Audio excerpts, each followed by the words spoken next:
What's up, people? We are here with Nigel Roxbury, a content creator, and so much more from New York City. So we're just going to talk about life and dating and all good things. So welcome to the show, man. Thanks for having me, guys. Appreciate it. In a different city than I'm. Yeah, that how's I it been? Live. It's been great. Being back in LA. Been here for a week, visiting family, hanging out. Trying to like both relax and also get some work done as well. So it's been nice, productive and relaxing. Cool. So good. What's the day job? I know like we partnered with you through Cat to like promote the app because you have a big Instagram page, but is that your main gig? No. So I actually never want to be like a content creator full time because the irony is that I kind of am, but for my 9 to 5, I work for CBS Sports. Oh shit. Nice. Doing social media. So I'm a social media producer for CBS, specifically in soccer. So we have like a bunch of, they've like really invested in soccer. So they have the TV rights for Champions League, Europa League, Serie A, the Brazilian League, like all this shit, the NWSL, the Women's League. So they needed like a really robust social team. And so I've been there for like a year and 3 or 4 months now. And it's been awesome, man. I mean, I did soccer social media for a different company prior. So I've been kind of doing this whole content thing since right before the pandemic, and then obviously into it, got more into it. So yeah, nice. CBS Sports is the only app I use for scores. Love to. I don't know why. I'll tell my boss. Well, I was going to say, since you never wanted to do content full time, how did you get into it like on a personal level? So my real name's Chris Merch, but on all social media, it's either Nigel Roxbury or NYC History Hub, which is how we met. But I started making music when I was in college under that name. So all my social media already was that. And when I made a TikTok, I was trying to promote this EP that I had coming out during the pandemic. And I had tried every avenue of marketing prior. So Facebook ads, YouTube ads, every all the different types of social media except for TikTok, because TikTok kind of, started popping during the pandemic, right? So I created that account under that name, but I didn't want to rap or sing to the camera. I didn't want to do it in like the normal way that other people did it. I was a history minor in school. I knew a lot about New York City history. To get out of my house, I would go on city bikes and like visit these like historical places in New York. And then I was walking by Jean-Michel Basquiat's old house and I was like, why don't I film this and just put it up on TikTok with my music underneath it and just see if people even watch it. And that got like 80 likes. And at that time I was like, wow, for my first video. And so my strategy was just because I knew I like kind of had something there and people would gravitate towards it. So I started making the history videos with my music underneath. And then at the end, I'd be like, hey, this is my song. If you want to listen to it, link in the bio, whatever. And then that just like got the ball rolling. And then I started like putting my own opinion on things with like the recommendations I do and stuff like that. And it's, to say TikTok has changed my life is really odd, but it's like been such a blessing. It's I've met so many new friends through it, gotten to meet you guys, just so many of like these people in my life now are through the internet, which is so weird to say just like and think about, but yeah, it's been amazing. It's been a great experience. Cool. And I actually remember about a year ago we reached out to you, or you reached out to us to do a collab or something, and I looked at the New York History Hub page and I was like, oh, this page is good, but it wasn't that big a year ago, right? Because I had started to follow it because Kat told me about it. Yeah. And then I would always catch myself actually being into the videos you were making because it was very New York City based, but then you had a lot of mafia based stuff. Mafia is like what I'm really I started watching them, Yeah. and then I put 2 and 2 together. I was like, oh shit, like we were talking to him about doing a collaboration. And then I looked at your metrics again and I was like, oh shit, over the past year, he's gotten a lot of steam. Yeah. And then I told Kat, like, hey, we should reach out to him again because, over the past year. Shout out Kat. He's really picking up. Yeah, man. It's really been like the past 4 months, really. I'm not sure why, but the algorithm just started liking me, I guess. Okay. But the way you put it together is really good. Really well done. Thank you. Yeah. I appreciate it. Yeah, I do put a lot of time and energy into the videos. Like I really want to make sure I get all my research right. I want to make sure the voiceover is okay. I'm picking the proper pictures, really, going to the locations and filming it instead of like being lazy and just doing it in front of a green screen. So try to put as much energy and effort into it because I know that there is a potential return there as well. And it's not even that I do it for that ROI, but it's mostly, kind of just because I have the passion in it and I really love getting to explore New York City. Yeah, I mean, Steve does the content for us and he knows all this stuff in and out, but what it looks like your videos do, like catches you for the whole time. Because like the way you list things and the amount of effort you put into the editing, I'm drawn in for the whole video because I'm actually interested in Hell yeah. each That's what I like step to of hear. the process. It's really cool. My mom will be happy hearing that. My mom like thinks she's my manager. Calls herself the momager. It's hilarious. She'll definitely listen to this entire thing. Love it. Thanks for the support, Mom. Yeah. Give it 5 stars, Mom. But that's dope because it is a tedious process, but it's like one of those things, like obviously you take great pride in it and you want it to be the best it can be in every way. And also with my day job, they go hand in hand. Like I've, learned Premiere throughout the years, right? So I can really, make the editing part of my life quicker just through like how I've learned these things and gotten to use it on a daily basis. So I'm very lucky in that aspect where I'm a content creator and then I do that as well in my job. So they meld really well. Yeah. Yeah. So were you / are you trying to make it as a rapper still? So I have kind of halted putting music out as of late. A lot of reason is new job is more work than my previous job was as far as like hours are concerned. And, it's CBS, it's like a big company. So I want to like do really well there and perform. Secondly, with the whole TikTok thing, that takes up a lot of time as well. So the time that I do have, I prefer to not be, I guess, consumed by another like brain swelling activity. Like, what I do still do though is write music. It's very therapeutic for me. But the one thing about it is that I really started disliking it because I was putting too much pressure on myself. Music is something that I wanted to make my career, right? And making the TikTok was for the music originally, and then it's turned into something else. But I'm still writing and I still record. It's just, it's something I got to get over personally, but it's like a nerve-wracking thing now for me to like put out music and try to pursue it the way I was. So I'm starting to think about like putting out like a smaller EP and just kind of doing it for my own love of it. Yeah. But yeah, no, that's something I've been talking to my therapist about too, honestly. So it's like, yeah, it's a thing. Well, that's really interesting because do you think it's more like an identity thing where like people now that follow you like don't know you as like, the rapper or and that is that what gives you I think I've always had an identity crisis with that because I am a white suburban kid, and it's very difficult to make it in music. You have to like really have kind of a niche or like a thing going on. Even someone like Jack Harlow. I was just gonna say Jack Harlow. Curly hair, curly hair, funny, like has like a look and a thing going on. And like the whole thing with me was I never wanted to compromise myself to be something within, that kind of lane.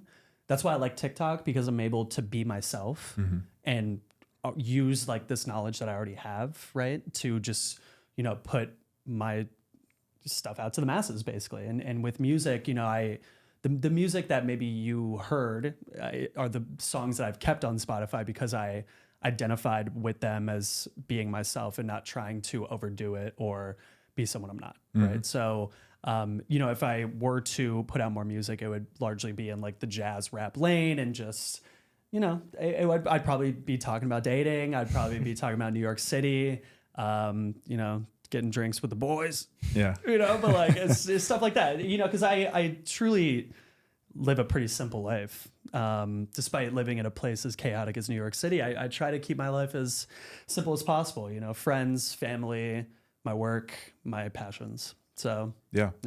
Wait, so you said that you feel more comfortable being yourself on TikTok? That like now, are you saying that relative to Instagram or just like social media? Oh no.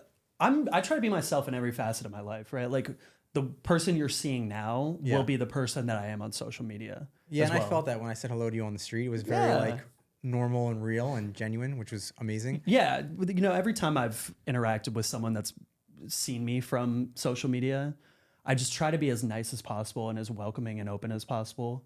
And that's just how I was raised. So it's not different for me to do that. And I have never taken the modicum of like this little internet kind of bubble that I'm in and like this, I guess, fame is a very strong word. I always say, but like, it is to some extent. I always say like whenever someone's like, "Oh my God, you're TikTok famous," I'm like, that is like being the world's tallest dwarf. No one really cares. It's like no one's measuring. No, and it's it doesn't really mean much. But I forgot where I was going with this. But yeah, No, and the reason I asked is because like we constantly talk to people about Instagram versus TikTok, right? And I went down the rabbit hole last week of what is actually more traction for brands and for creators, and it was like unanimously TikTok. And I found it fascinating from the business side because we get so much ROI from the Instagram side. Yeah. And my reasoning, which may not be accurate, was that the ads and the people that we work with on Instagram is more curated, and people pay more attention to the ads. Whereas TikTok, and I'm not even on TikTok really, but it was so fast that people's attention spans was 2 seconds that the ads or what people were talking about didn't really matter to us. And I don't know if that's accurate or not. No, well, as someone who does brand deals and I've seen my own ad, I'm scrolling past that shit. And I'm scrolling past most people's ads, right? On TikTok, I do think with ads, there could be less ROI unless you really capture attention like that. Like it really needs to be quick. The other thing I've noticed with TikTok is I get a lot of people coming up to me like that. They're like, I recognize you. You're this person, that person. Or like they just don't even know my username. And I feel the same way when I'll like recognize faces on TikTok, but I won't know their username, right? On Instagram, I feel like you know the username maybe even before you can see like the person, if it's like a photography account or something where they're not putting themselves out there, or even if it's like a model like M. Rada, you know, you'll know that name almost before you can put a face to the name. Right. And so I think with Instagram, it's a bit more personal. And I think to grow on Instagram, you also need to be even more niched down than TikTok is to like grow an audience, right? If you're very general on Instagram, I think you're going to have a tough time, but you could be like doing general comedy on TikTok and getting that audience, right? So like with the New York City history account, like I put up a history thing about the oldest restaurant in LA, did awful on Instagram, right? You know, an account that where my views to followers is pretty solid. And then I put up something about New York, it's going to do well, right? So that's like the difference that I've seen between Instagram and TikTok. And I think for brands, like specifically a dating app, I think you could be more personal on Instagram because you can also DM without following each other, which on TikTok you need to follow each other.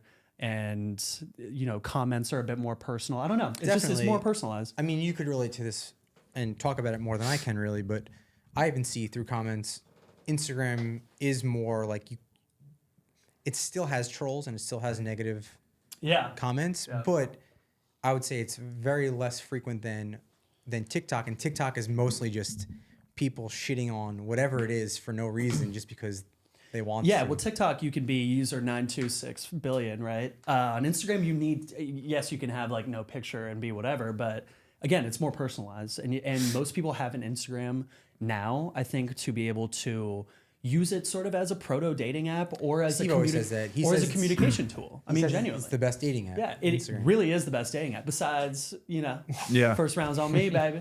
But no, genuinely, like I have deleted all my dating apps. I got first rounds on me on my phone now. Thanks, Nigel. Shout out. But I deleted all my dating apps about 8 months ago, and I've seen zero drop off. I've seen better quality and zero drop off as far as like numbers are concerned, which when I was on dating apps, it was more of a numbers game, and I didn't like playing that at all. I wanted to like find someone that I knew I'd get along with like before I got to the fucking date, you know? And like on Instagram and TikTok, you can see their personalities way better than a dating app. Yeah. So that's, you know, I've been using TikTok and Instagram a lot more as a communication tool. Yeah. Yeah. I think too, TikTok is so confusing, like to use. Is it? I think it's just like a black hole. I think like you can just get sucked into all these different. I don't know TikTok as well as Instagram, but I think there's so many different buttons and like different types of DMs. Maybe I just don't understand it as well. The algorithm always changes too. It's all over the place. So point being, like I just feel like going back to the ads and stuff, I just think it's harder to like find your way out of it or go to a website or whatever. Just like Instagram just seems so much cleaner and simpler to use. The UI of Instagram I like more than TikTok. Oh, definitely. Sure. Yeah, it's and we're used to it. You know? So True. Yeah. I do have a quote here. All right. So it's kind of a two-part question. Okay. So someone said TikTok is actually the best dating app in New York City, which is kind of what you just said, TikTok, Instagram. It is. And that comes from the East Villain, I TikTok feel like it crew. was coming from that, So yeah. can you tell us about that? And is it still a thing, or has the crew since man. disbanded? So no, there's no disbanding at all. Really, that whole like thing is kind of a bit. It started as a bit, at least. So I was saying this on another podcast recently. So my buddy Cody had this hat. It said East Villain Surf Club.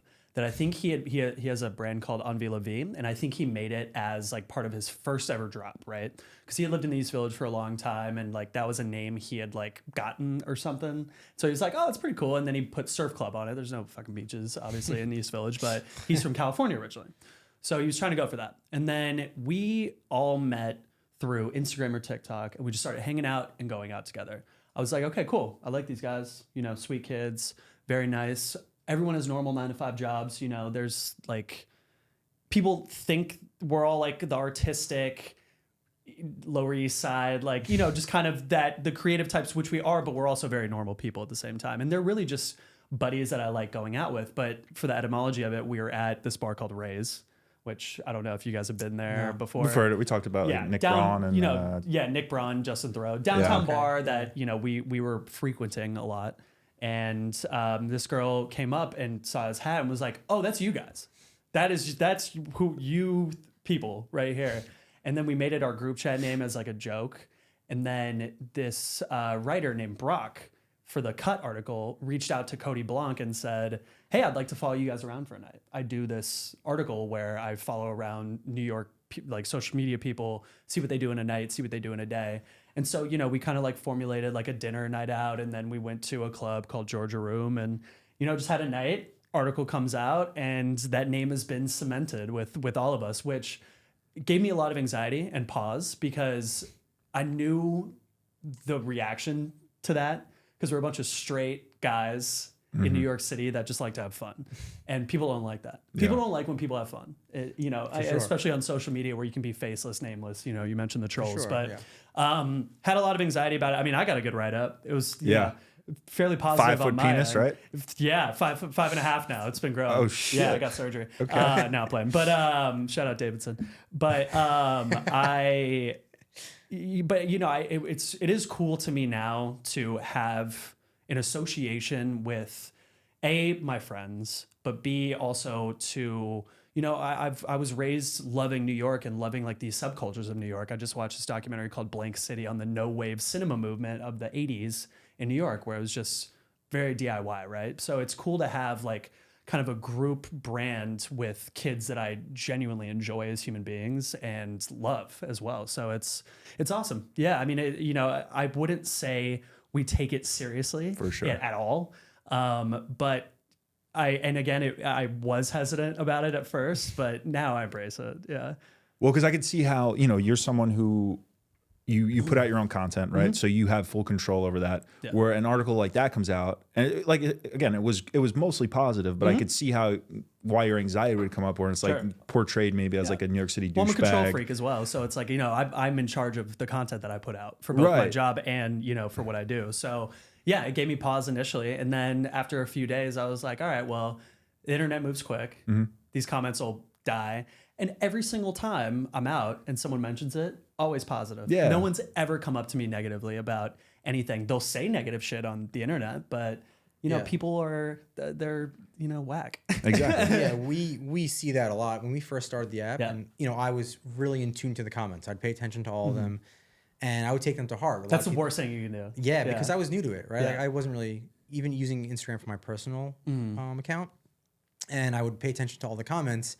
And I'd be like, fuck, people hate us. People think the app sucks. Right. And then slowly over time, when I would be in person with people, they'd be like, oh my God, we love the app. The idea is so nice and genuine. Like you're really trying to help people with dating. Yeah. And similar to what you just said, right? In person, people give you that genuine, great feedback because it's real. You could see them. Yeah. But behind the phone, they're just being mean to just be mean. And I had to do a better job of just not even taking it serious at all. You'll see 100 positive comments, and then the one negative one you'll take to heart, and it'll eat at 100%. You. So I've kind of done that as well. I've pretty much stopped looking at my comments on TikTok. I'll respond to a few like for the algorithm initially, but it's such a waste of energy and time because it takes 10 seconds to write a bad comment.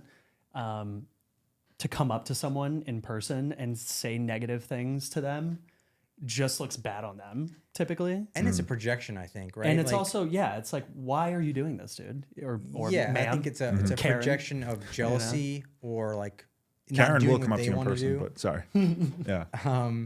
Karen will, grab the manager. Yeah. Yeah, because in person, you know that that person's going to be able to explain the reasoning behind a certain decision, and then it's going to make sense. Yeah. But you don't have that opportunity. No one has the balls to like come up, not saying like, I'm going to fight anyone. Like, no, but like, again, 10 seconds to post a negative comment, to come up to a person and be negative to them in real life. It's like, that takes some fucking nuts. And it's, Oh, yeah. And the people who write and that, no one has that. So the people who write that stuff aren't even leaving the house that much anyway, right? They're not the Yes. ones you see out. Right. They're sitting home all day on the computer. if they had a life and were having fun and had a girlfriend and, we're going out with their friends, I don't like have time to post negative things. Yeah. Not saying I'm like cool or like, No, I agree with you but like it's, 100%. I choose to put my energy towards better, Yeah. more positive things, I guess. 100%. Yeah. I did have one question also from the article. What is demon time? Because I didn't quite get it from the Demon context. time is past 11 going out. Okay. So, when you have pregame solidly and it's like 11 and you're going out to the bars or the club, Makes sense. you have now entered demon time. Okay. And demon time usually lasts until the sun rises. And then it's you're an idiot time and go to bed time. You know what's crazy is that when I lived in New York, going out from 11 till 3 was so normal. So normal. And Incredibly normal. I didn't know if it was because I got older living in LA that I couldn't even imagine being out past 1.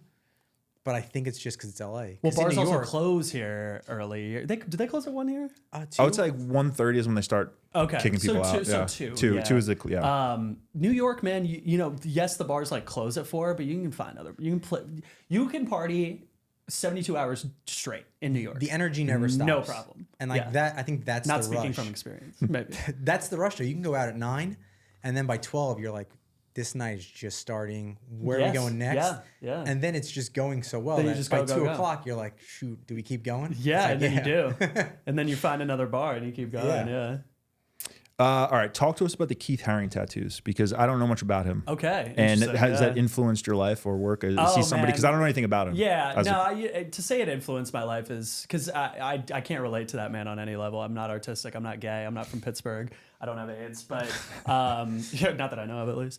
But no, he's just an artist that I really admire. So I have a few Keith Haring tattoos and I have a few Jean-Michel Basquiat tattoos. What I will say is their youthful energy and how they really attacked New York City.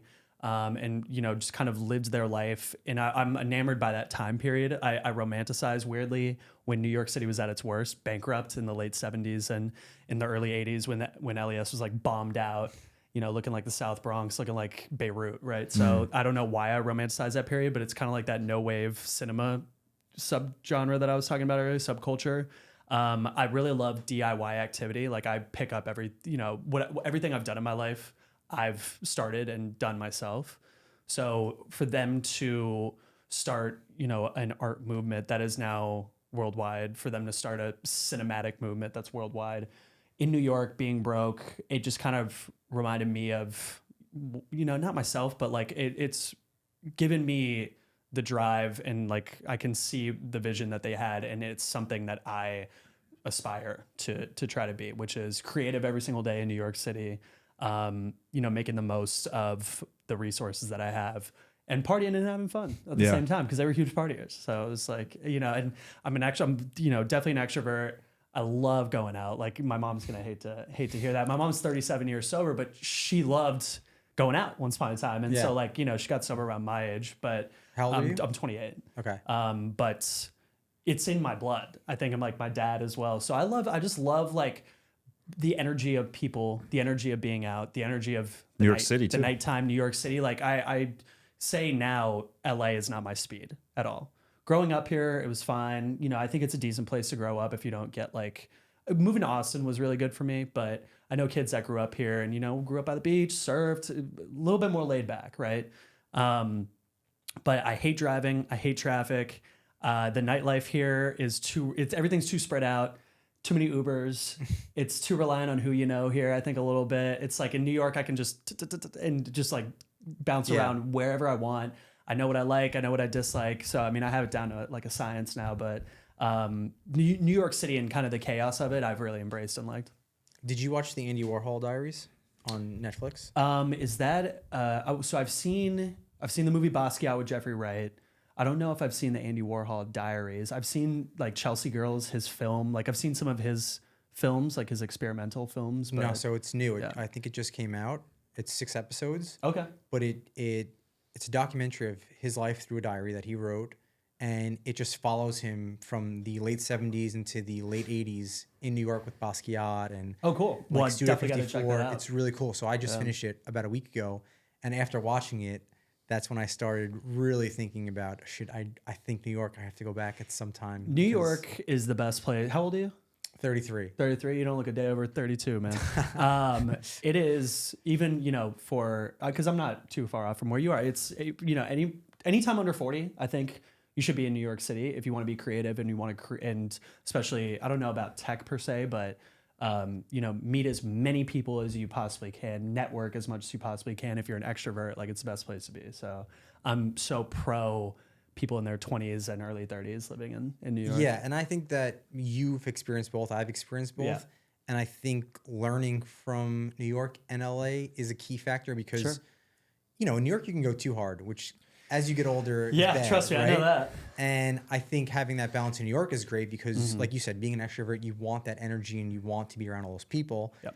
And then in LA, I feel it is a little bit more on the health conscious side, and it is very exclusive where you do have to know the right It's just people. more, it's laid back and not at the same time, if that makes Yeah, sense. so like I think if you could balance New York, it's by far better. But I think that if you're in LA with that New York mentality, you have a lot of advantages, especially in business. yeah, if you can hustle like a New Yeah, Yorker. like in then New I'll, Yorkers, as you know, like working for CBS, like if you put hard work in, you're gonna Yeah. be somewhat successful. And in if LA, you're- it's like a little bit more. If you're able to network and really speak to people, listen, and make sure you're following up with them, and just being like a real hustler here, Yeah. bringing that New York hustle mentality, you're gonna succeed. You're gonna succeed anywhere, but especially in LA, because I don't think LA people are used to it, and they're Exactly. like, whoa, they're like, maybe they might be like turned off by it, but at the same time, it's like hard to deny someone that's on their grind, hustling, has a vision, and wants to execute it.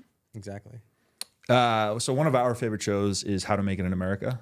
Also one of my favorite shows. Of all Yeah, time. and I got such a crime that it got I know, canceled. dude. Oh my man. god.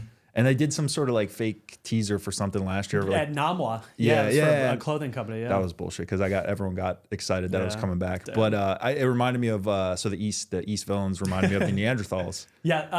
Which is kind of like because they kind of satirize like that whole crew of like artists and whatever they're doing. And the Yes. guy's always Yeah. into some sort of organic farming or whatever. Right. We're the 9 to 5 havers of Exactly. the Neanderthals, I guess. Yeah. Yeah, but that show's dope. That show perfectly captures like the New York City like energy and entrepreneurship. That show made and- me want to move to New York City, Yeah. as well as like a lot of other like films. But that show specifically kind of showed me that, if you hustle in your 20s and you can have a great time and have your dreams come true. or get canceled after 2 seasons. Or you also never get know. canceled. Yeah. But they were gonna make on it. Twitter and after 2. No, I'm kidding. They But were yeah. gonna fucking make it though. There's- I love that show so much. I would do just about anything for like a mini season Yeah. of that show, just because it would be cool to see them now, like a decade later. Did That they fail? Yeah. That show will come back. I have faith in it. I think you could. Kid Cudi's like, it's Kid Cudi. Yeah. He could sell a show just being him. Exactly. Yeah. So I wanted to ask you this because I always find it interesting. People that have some sort of following on social media, when you date, right? Do you find most women are into you for you, or are they looking at you from Certainly like? hope so. Yeah. Right, but do you find the opposite to be true sometimes? Like, do you? No. Okay. No. That's I can good. usually suss that out really quickly. That's good. I'll meet girls out and they'll come up to me in the way of like they're You I know say what you're it's saying. No, fine, I mean, right? it makes sense. Like where they Why they know you. recognize me from TikTok or Instagram, and they come up to me in like a fan sort of way, which I super appreciate. But I'm not sure that would lead into anything romantic, right? I'm usually the one reaching out on social media to the women that I go on dates with, and I also meet a lot of people out. I prefer meeting people out, and if they know me, great. If they don't, great. It Better, gives us, probably. Yeah, but it also gives us something to talk about, right? I can talk about my passion for history, New York City restaurants, bars, and social media in general, right? So, I prefer meeting people out, and honestly prefer if they don't know who I am initially, but it has happened where it hasn't happened where a girl's gone on a date with me just because of that, because I can suss that out. Yeah, pretty quick. I feel like it's cooler the knowledge you have not on the social media side, but just on a date, expressing your knowledge of history in New York, the mafia, locations in New York. Like when I watch your page, I'm actually envisioning you on a date with a girl, explaining to her this, and her being like, shit, no guy in New York has ever done this, or no guy in New York knows about this stuff. This is so fascinating to me. And Yeah. I just feel like if you're looking for the right thing or you want to connect with somebody, when someone has a deep knowledge of interesting information, that makes not only a date, but that person so much more enticing, right? Yeah. And I feel like you have such a wealth of history knowledge and just knowledge in general about cool shit that you have so many talking points for women that just come out in a genuine way to help you on a date. And it does not even help. It's just... Yeah, it's well, it does help. I mean, it just gives me something else to talk about. I've always been someone that kind of like the two rules that I have for someone that I could potentially see, they have to be ambitious and they have to be like exploratory. So as far as like the exploratory nature of them, I've kind of like stopped doing drink dates because I want to stand out amongst the pack of New York City dating, because, you know, I think a con to New York City dating is you're a victim of your options, right? So these girls, if they're 28, have been on hundreds of drink dates probably. So, you know, I've been doing history walks with girls. So walk me through that. How does that work? Or like if you reach out to them on Instagram for the first time and they want to go on a date. You know, what I'll say is, what neighborhood do you live in? And if they live in an interesting neighborhood or a neighborhood where I know things about, you know, just history of it, I'll be like, hey, let's like grab a coffee and go for a walk. I won't even say history walk. And then I'll be like, oh, and if they know me, if I'm on Instagram, then they probably know that I like do a little bit of history or like have like recommendation knowledge, things like that. But you know, I can just like point to different things. But I've had girls be like, I want to go on a history walk with you. And I'm like, word, okay. Again, what neighborhood do you live in? I know some things, I could do some research, things like that. So it's like another weapon in my arsenal. Yeah, I guess it's a huge weapon. in dating. Huge, yeah, sure. huge weapon. And also 5.5. 5.5 feet.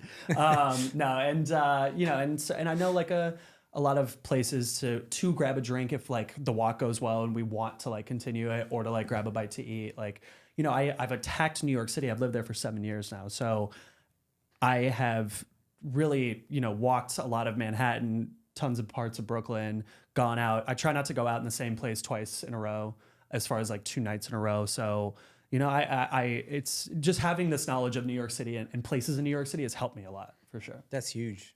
Yeah. One of my favorite awesomely bad movies, but I think it perfectly encapsulates New York City for a young like 20 something, is That Awkward Moment. Have you seen it? Of course I have. Yeah. Love Zac that Efron, movie. Michael B. Jordan, Yeah. Miles Teller. Yeah. So I also love that movie. It got panned by... Oh, it's a I've horrible never heard movie, of but it. it's such a great like- movie at the but same time. It's also, you know, kind of like a lifestyle that a young 20-something in New York can lead. You're dating multiple people. Yeah, you may like this girl, but then you got your boys. And it's like, that movie deserves better. Oh, it's fun. I think it's great. I love it. Okay. But but I was also going to say, Zac Efron brings her to Gramercy Park, right? And that's like a kind of a cool, got that the kind of key to reminds it, me yeah. of you taking someone on like kind of a unique date. I'm able to, I think, stand out a little bit from the pack of guys. I'm not saying like I'm the shit or anything, but what I am saying is that I can be a bit more interesting than I think the normal drink date, and I try to be. So yeah, that's like what I've been doing a bit more recently. And if she's like, let's grab a drink, I had a tough day, I could be like, okay, well then I know this really cool spot. Have you been there? No. Yes. Okay, then I know this. No. Okay, then great, we'll go there. Yeah, you can never not have a plan. I can, you know, but it's not even about never not having a plan. I love showing people a good time. I love hosting. Like, I'm the king of hosting the unnecessary after party at 5 a.m. and staying up until 10. Sorry, Mom. But, you know, and I love hosting people. I love showing people a good time. And for me to show someone somewhere new in New York that they really like is like one of the greatest feelings I can have. Think you nailed it, right? And I've never used the word hosted before, but I think that's a cool way to put it, where that first date with that person is you just making them feel seen, heard, and valued, and like give them the best time possible, even knowing, hey, this might not go anywhere, or I really don't have an intention for this to go too serious. But in this moment, I'm going to host you to the best 2 hours and give you the most interesting conversation. All I can do on a date, I've kind of formulated this a little bit. All I can do on a date is be myself, try to present the best of myself. But even being myself, you're going to like slip up and make mistakes and learn from those, hopefully. But all I can do is be myself, try to do something fun with this person, get to know them. And if there is a connection or spark, try to continue that. I think that's, I think when you have to break dating down very simply. You should never go into a date saying this is the one. You should, or thinking that they could be. You should always go into a date thinking, I'm going to get to know someone new. And if they're cool, I hope to continue to get to know them. And then you can see from there if there's like a genuine romantic spark or connection. I can't tell you how many dates I've been on where we're just friends now because I liked them, but there wasn't a romantic spark. And I'm someone that like stays in communication with people, especially if I like you and want to like really get to know you, even as a friend. I'm going to like make that effort, which I think a lot of guys take dating way too seriously. Just not even in New York, maybe in LA, but just everywhere. They are thinking, I'm going to get laid or I'm going to get hammered and we're going to make out, or this is going to be the one, or if I don't feel something, I'm going to be mean to her or like never talk to her again. Yeah. I try to take it very simply and just not confuse anyone and just be like, I'm going to get to know someone. If they're cool, hell yeah. If they're not, maybe we go our separate ways. Yeah, we preach that all the time. And like that was, I think, in my opinion, the best answer and the best way to treat dating. And I think a lot of people either overshare or undershare, right? Yeah. And I think when you, I think I'm an overshare. but I think like when you go into a date undersharing, you come off a little boring and you're anxious because you're not being the true you, right? Yeah. And if you overshare, you put too much pressure on and being like, hey, like, do you want to have kids or what's your plan in life? Right, it's like, yeah. All right, like, let's pump the brakes here. And I think what you said was perfect. Kind of just enjoying the moment, enjoying the person. Yeah. And if there's a spark, get to know them a little bit more on the next date and not oversharing or undersharing. Yeah. And I don't even think like, I think what I said can be misconstrued as treating them like a friend, but just genuinely go into a date thinking this is someone I'm going to get to know. And if I want to continue to get to know them and they also do as well, then the, whatever connection can flower or bloom, if you will. You know? So it's, you just got to keep dating simple. If you ever think it, you're fucked. Yeah. And I think there's a lot of successful relationships that start with friendships anyway, right? Yeah. So having that as a foundation is never a bad thing. As long as you don't friend zone yourself because you're weird or something and like which you can. What's so funny is there's been like this rash of like friends that I have that are girls in my life where they've either been I might have feelings for my friend who's a guy, or the guy admits their love for the girl. That's sometimes that can go okay, but if it's like a best friend, I always tell girls, if you're attractive and you have guy friends, if you throw it at them, they'll accept it. It's 100. You'll bat 1,000. Yeah, in that regard. But I mean, genuinely, I like having friends that are girls, and like I don't want that relationship to like stunt because sex gets involved or like romance gets involved. But at the same time, I have had friends that have turned into something romantic, but they haven't been like close friends. They've been like acquaintances, friends, we hang out, things like that. And then maybe something happens, but it's a tricky situation. It is. Yeah. I think if you're close friends, don't do it. Yeah. And I think if you could control it, you probably shouldn't be close friends with a super attractive girl, because I think it's inevitable over time that something's going to happen. It's tough. But I do think it's important to have cool female friends, because you're going to meet a lot more women in an organic, good setting. Best thing I've done in the last 2 years was become friends, genuinely be friends with girls, not be friends with them to try to get them at some point. Genuinely having friends that are girls of all different ages, looks, the whole thing, because they can offer perspective that your guy friends can't. Your guy friends are gonna be like, oh dude, just go for it, or like DM her, but then you'll talk to a girl and be like, oh, you should do it this way, or maybe you should wait a little bit, or approach it this way. Talk to her. Their perspective is the best perspective you can get on dating, because they're almost the ones you kind of want to like date, but not really at the same time. If that makes sense. No, it definitely does. But I think that's where it gets tricky. If you have an attractive friend because Yeah. you're confiding in her and all this information, and she's giving you all the answers that she would want. And then if you start to act that way, essentially you're becoming more attractive to her through her advice. And then it just makes the chances of igniting something way higher. There's a yin to every yang, right? Yeah, it's like it's tricky, man. There's this girl named Rachel who we actually started hooking up. She's gonna kill me if she listens to this. No, but like she's a genuine, such a good friend now, and I'm so happy to have her in my life as a friend. But it started off like not even romantically, just like straight up hookup. But then we've just like we found out that we liked each other as friends and had so much more in common. And she's like my main perspective giver on dating and everything, and it's been awesome. And I've since like she's like kind of seeing one of my friends now who I vouched for and was like go for it because I know both of them and knew they'd get along. And so we'll see where that goes, but. It's been really nice over the past 2-3 years, just genuinely becoming friends with girls and not being like such a horn dog about every girl in my life. Yeah. It's shout out Zoloft. It's killed my sex drive. That's funny. I think that's great advice, right? And like you said, genuinely because you want to be friends, right? Not because you're hiding something. But I will say, sometimes if you get the general, it doesn't always apply, right? I've gotten advice from women that the one I've used it on has hated, right? It has not worked at all. But I totally agree with what you're saying. Like, get the perspective, get out of like just the boy circle, and just like, having the female perspective is really nice on things. You Not learn even a lot. when it comes to dating. It's all of life. Yeah. I was sober for like 40 days.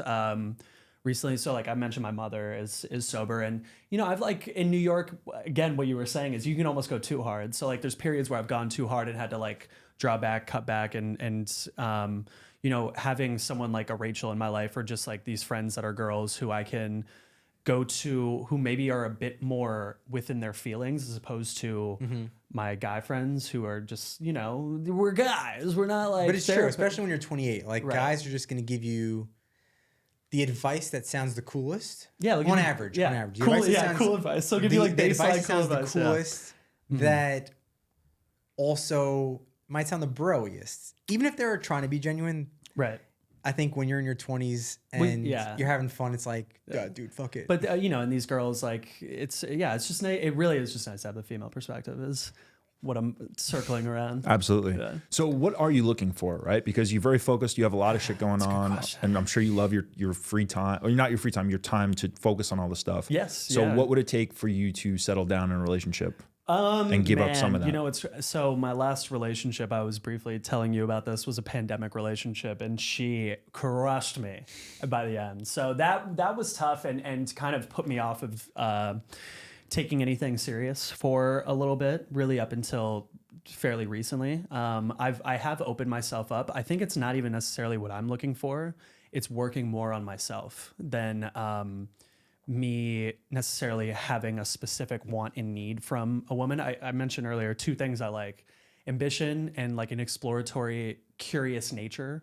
Because I think like that's what I have. Those are similarities I'd like. Outside of that, man, it's like, I don't, yes, you have to be attractive in my line of sight, obviously, but it doesn't matter, your race or anything, or like just like where you're from, your backgrounds. Like, I really like personality and I really like people. And so when it comes to what I want, I truly just don't know. I know I want those 2 things, and I know I want, someone who's probably extroverted and enjoys both the going out night and the movie night / wants to like do shit with me all the time. Right. Maybe not all the time, but you know what I mean? Like, on a weekend, we're not laying in bed all day. We're like going, ice skating, getting ice cream, doing something. Right. So I try to maintain a fairly energetic lifestyle and go out and try to do these things. But I think when I mentioned working on myself, it's really finding what I want in a partner based on how I can better myself, if that makes sense. Yeah. And it's like, my mom asked me this question the other day, and I didn't really have an answer for her, and I was starting to think about it. It's just like, I probably need to make some better life decisions. Like, I'm not the best with money. I'm not the best at like New York will do that to you. Yes. Yeah. Saving in New York's impossible, but I probably can take care of my overall health better. There's like things in my life that I want to get better about before I welcome someone into that, because I don't want to welcome someone into my life and it's not, it wouldn't be fair to them to have them in my life when it's maybe not at the right point for myself. So I think it's more about working on myself and starting to, like myself better and all these things, as opposed to me searching for specific things with women. Sure. Yeah. Attract, don't chase is something we always say Yeah, I like that. from a business and a relationship perspective. Yeah, I like that a lot. So something that we get this question a lot from women, and when I lived in New York and being single in New York, I saw it more.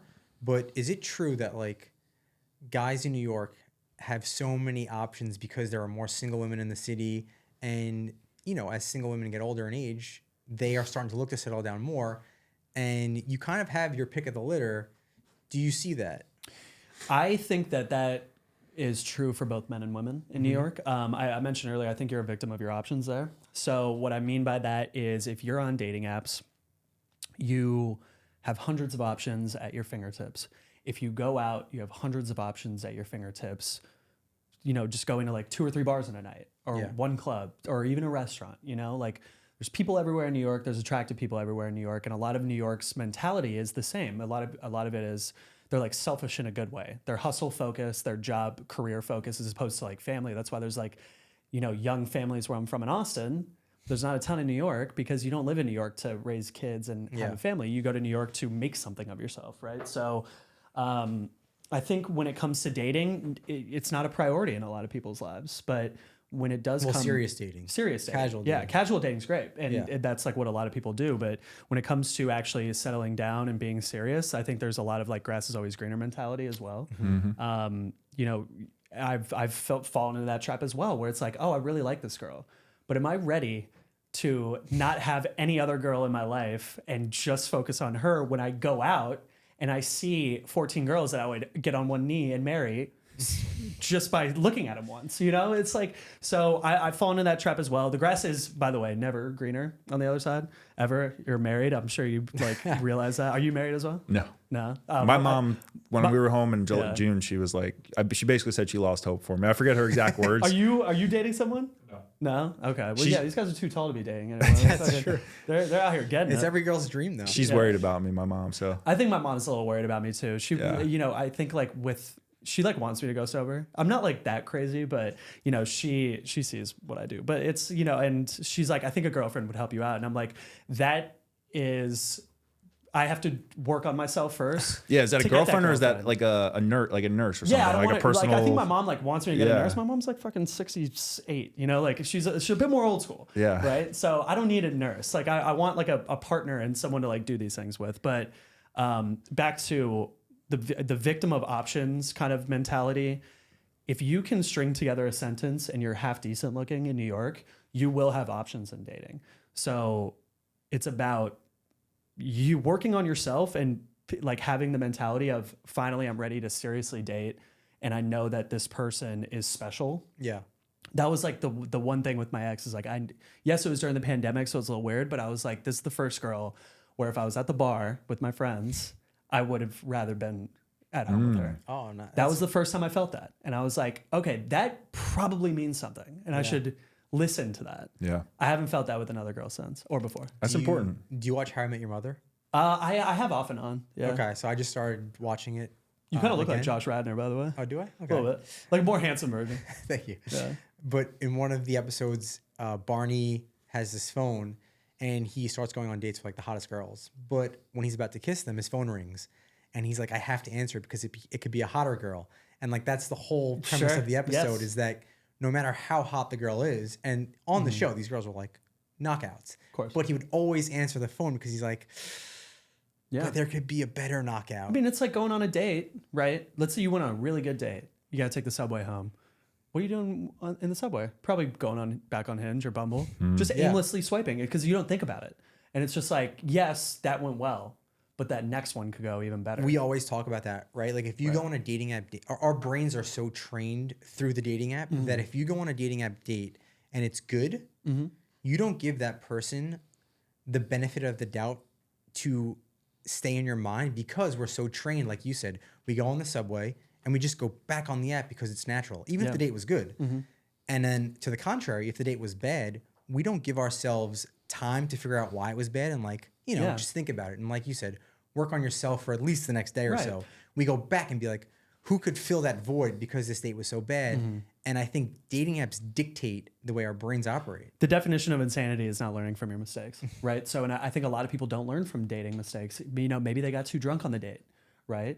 They're going to do it again. Yeah. Because you're not trying new dates out where alcohol's not involved, right? You know, you maybe overshared, right? You're going to do it again because you're going to keep doing it until you learn, right? You know, dating is, I say to people who don't go on a lot of dates, I'm like, do it because it's a lot of it's practice. And it's not, you're not using these people as practice. What you are using them for though is communication skill practice with the gender that you're attracted to, sex that you're attracted to, you know, whatever. It's a spectrum all these days, but you know what I mean? So it's like, it is all practice and it's all skill-based learning. And if you're not learning from your mistakes in this, you're really stupid because you're just going to keep failing. And if you're someone that, you know, maybe is a romantic or wants romance in your life or wants a significant other and you're not finding it and you're not looking at yourself, you're really stupid. Yeah, and each date is... Because it's not their fault every time. Yeah, There's no fucking way it's their fault every time. Yeah, each day is another opportunity to see what you like, what you don't like, Exactly. and how you could be better. People that don't date regularly, when single, I am mad at because I don't think you're utilizing yourself well. You know, you should be out there. It's not even about like getting laid or like getting with girls. It should be more about practicing communication skills, learning what you like and dislike is really the biggest thing as well. Growth. So I'm just overall growth. Overall growth. Yeah. Growth through dating. There we go. Yeah. And I think there is something to be said though, like, you know, you working on yourself, right?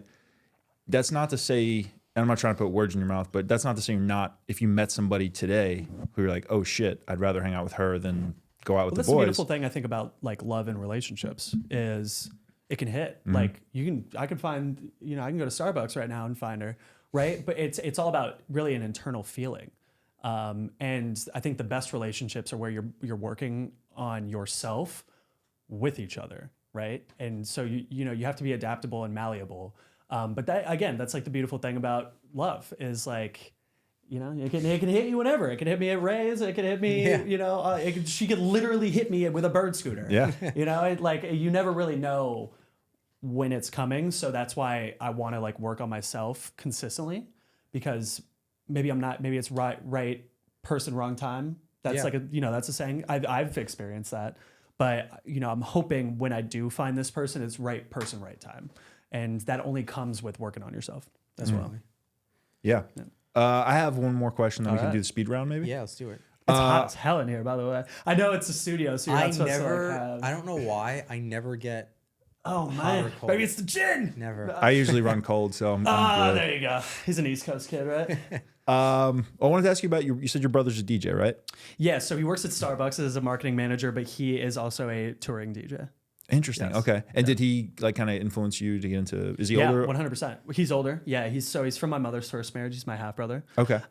He is turning 36 this summer. Oh, that's very young. Lives in very, Seattle. very young. Yeah, lives in Seattle. Has a kid. Like the whole shebang. From LA. Went to Loyola High School. Like lived here pretty much up until 3 years ago. His entire life.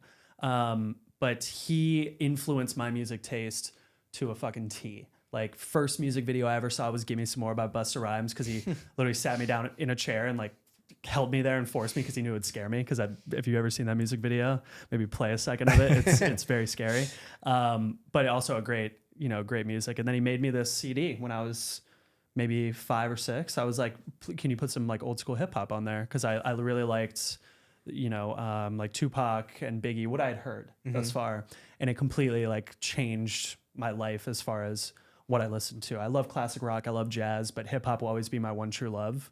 And it's because of my brother. My brother started out as a hip hop DJ. Like he started in high school and then did it throughout college, started getting more into disco and funk, soul, like R&B, that whole thing. So like now he does more disco stuff, which is really cool. And I really enjoy. But he's a hip hop head at heart. And so am I. And that directly came from him. Cool. That's really cool. Yeah, man. Nice. All right. So let's do our Speed round. Now he breaks out the gin. No, well, this is for our speed round. Our sponsor today, BTL SVC Crafted Cocktails Gin Martini. Bottle service. Bottle service. Bottle That's what it's service, called. there we Okay. go. So bottle service crafted cocktails. It's not bottle service, Gin Martini. but it's not bottle service. So I want to try something here because Okay. we call this our speed round, All right? And every time people kind of go on these long-winded answers that then we'll start interjecting. I feel like you are quick enough to actually make this a speed round. I want to see if we can do it. Yeah, Let's I've time it. taken an improv class or two. In my Okay, day. cool. I can do it. All right, so we'll just run through them and we'll see what happens. All right, let's do it. All right, what is the best thing that happened to you today?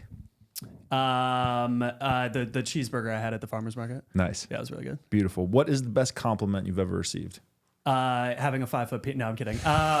No, I will say the one compliment that I go back to is my listening skills. People like this one girl was like, I feel like you're genuinely talking to me and listening. And I was like, my mother's a therapist. I'm very curious about humans just in general. So I truly like to listen to people and try to, figure out what the fuck they're saying.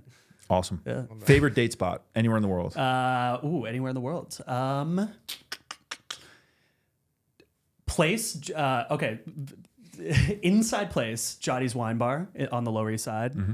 If you're ever back in New York, take your wife there. Yeah, good. You'll get laid that night.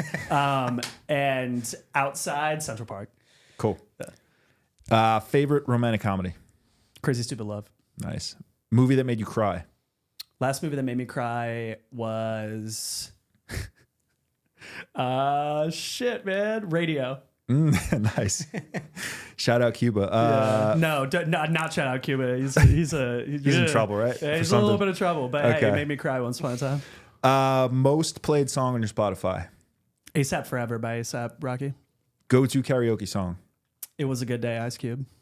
If you could have a drink with anyone living or dead, who would it be? Ernest Hemingway. That could be dangerous too. I want it to be dangerous. Yeah. Favorite quote or maybe a mantra that you live by?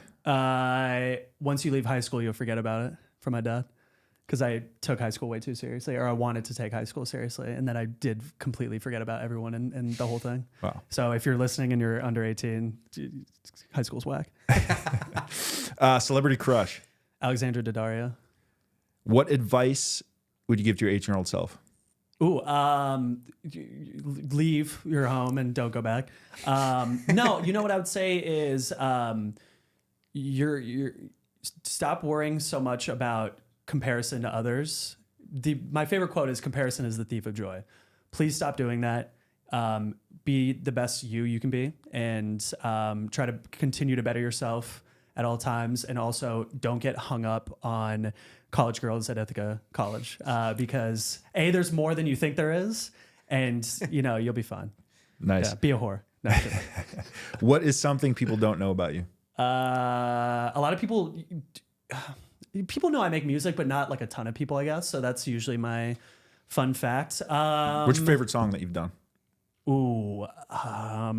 Probably Solitude. Okay. I don't know if you got to listen to We that did. or Playoff Rondo because Yeah. those are the two I made videos for, and I really liked both of them. What was it? Something people might not know about me? Yeah.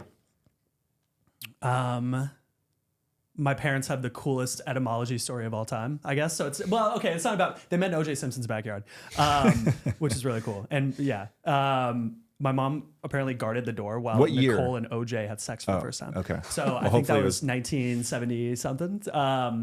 The cool thing about me. I mean, that's interesting. That's a fun fact. Yeah, Unless but you have another one. I want something about myself, I guess. Okay. I can go about 90%. If you name a year, I can probably give you the best picture winner Oscar winner. 2013. 2013. Fuck no. See, now I'm like under pressure. That's a 10%. That's fine. Well, no. Hold on. Fucking see, we can cut this if if I'm taking too long. No, it's I'm good. trying to think if I know what it is. Wait, so the best male actor? No. Best picture winner. Best picture winner. 2013. So Argo was 2012.